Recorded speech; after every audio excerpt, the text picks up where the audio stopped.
What's up, guys? Spencer Colson here. I am your guy for all things BallistiX coatings. I wanted to go ahead and talk about grind and seals. There's a lot of information out there, a lot of different applications, installation types that might be preferred across the industry. One thing that BallistiX has to offer is our pre-sealers and our top coat. For a grind and seal, you can easily grind down and grind up to whatever desired finish you want, and then apply our pre-sealers if the slab is porous, and then apply our top coat as a finisher.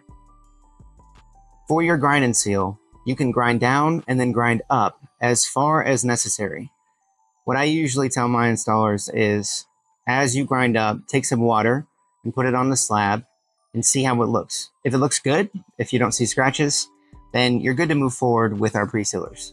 If you still see scratches and you want to grind it up, it's totally up to you. You can keep going up the different grits and levels of diamonds until you get your desired finish. This can easily be done with one set of tools and be finished and have a great appearance. Going on to our pre-sealers, we have our BallistiSteel Pro, which is a standard acrylic pre-sealer. It's an epoxy acrylic, so you can dilute it with water, you can keep it undiluted. Either way, it is a fantastic pre-sealer that's going to fill in those pores and get your slab ready for the Black Label top coat. You have our BallistiSteel Advanced, which is another fantastic pre-sealer. It is a polyester urethane resin hybrid.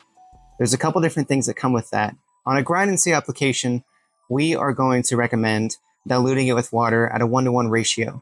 So if you use 1 gallon of BallistiSteel Advanced, go ahead and dilute it with whatever water necessary at a 1 gallon size. Following up with that, both of these pre-sealers are recoatable. What this means is you can recoat them essentially until infinity. But the only necessary recoating is done when you're getting absorption. Absorption happens when the slab is still porous. You can coat until rejection, let it dry, and then go ahead and move forward with your top coat. Rejection just means that essentially it's not going to be absorbing into the slab anymore. So you want to fill in every single pore on the slab. You don't want any spot to look like it's still absorbing. Both of these pre-sealers will probably need 2, if not 3 coats. So go ahead and plan for that. And it's going to take about 30 minutes to an hour for a complete drying time to be able to recoat again.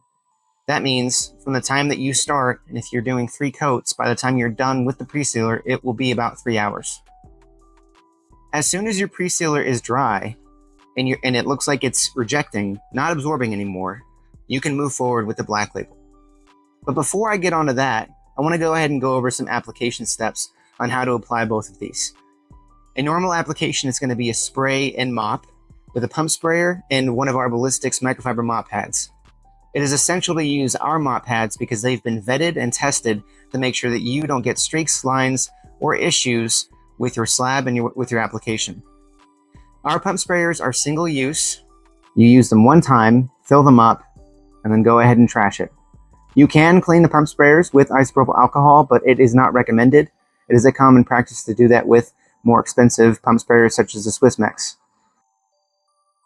Other common methods of application with our pre-sealers might include dip and roll, spray and roll, rollers being a standard roller, a carpet roller, or even just a spray only. Our recommendation is typically to do a spray and mop method using, again, our BallistiX microfiber mop pads. Once you are done, you can go ahead and move forward with the Black Label top coat. Black Label is a 1-coat application. When applying the Black Label, you're going to go ahead and spray from the farthest part away from you from where you're going to exit. You don't want to walk on the product. You want to make sure that you start at the furthest point away from wherever it is you're going to end. Again, you won't walk on the product. Ideally, you will have a second person helping you. That second person is going to be the person who is mopping it in, and you'll be spraying. Either way, it doesn't matter. One person sprays, one person mops. With the spray and mop method with Black Label, you can figure 8, you can mop from side to side, you can mop in one straight line. It is totally up to you. This product is extremely easy to use and will lay out. Don't worry if you think that you are seeing streaks, mop lines, anything. It will level out within an hour or two, and the appearance will finish very nicely. Please keep in mind before you start, it is always a good idea to clean with isopropyl alcohol 99%. We offer 99% isopropyl alcohol for you and for your application.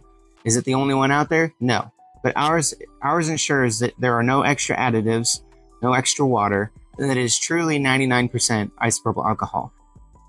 It is a great idea to go ahead and clean with isopropyl alcohol 99% before you get started with your pre-sealers, and if there's any time between installing the pre-sealer and the black label, i.e. if you put the pre-sealer down, after you're done with the pre-sealers, you wait a day, and then you put your top coat on, I would go ahead and clean to make sure that there's no dust or residues from anybody walking on it before you get started.